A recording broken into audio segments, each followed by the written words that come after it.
Medina শহরে আগুন লেগে গেছে, আমরা কি করতে পারি? খলিফাতুল মুসলিমিন ওমর রাদিয়াল্লাহু আনহু হাতে ছিলেন লাঠি, লাঠিটা জমিনের মধ্যে গেড়ে দিয়া বলেন, ইয়ার কুম বিইذنিল্লাহ ইয়া নার ইতফিল আন, হে আগুন এই মুহূর্তে তুই নিভে যা।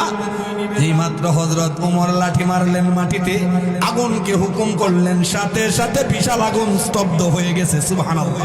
এর চাইতে আর আশ্চর্য খলিফাতুল মুসলিমিন ওমরের যুগে রাদিয়াল্লাহু আনহুর যুগে মদিনাতে ভূমিকম্প হয়, বিশাল এক ভূমিকম্প। তৎকালীন যুগে মদিনায় ছিল মাটির ঘর, পাথর দিয়া ছানিয়ে উপরে পড়ে মাটির, বড় দুর্বল ঘরগুলো ভেঙে যাচ্ছে, ভূমিকম্প থর করে ভাইব্রেশন হচ্ছে।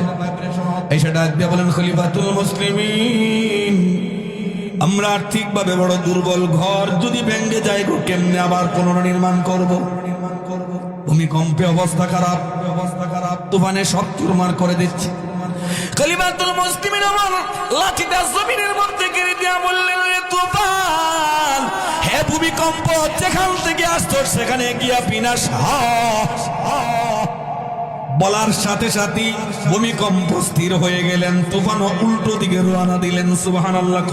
সাদ ইবনে আবি ওয়াক্কাস রাদিয়াল্লাহু আনহু সমুদ্রের উপর দিয়ে তিনি ঘোড়া দিয়া ভ্রমণ করছেন, ঘোড়া দিয়া সমুদ্রের উপরে দিয়ে ওনার কাফেলা নিয়ে রওনা দিছে। এটা কি আশ্চর্য না? কথা বলেন না কেন ভাই? কারমত। তাহলে রসুল যে আসহাবে রাকিম, আসহাবে কাহাবের ঘটনা শুনে আশ্চর্য বোধ করছিলেন, আল্লাহ যে বলছেন এর চেয়ে আশ্চর্য ঘটনা, এটি একটা আশ্চর্য ঘটনা হইল, এর চেয়ে আশ্চর্য ঘটনা আপনার উম্মতের মধ্যে, উম্মতের দ্বারাই সংগঠিত করাবো। আপনি শান্ত হন, আপনার উম্মত বড় দামি। রসুলকে আল্লাহ ইজ্জত দিছে কিনা? কথা কন না কেন? এটি কোরআন শরীফ বলছে।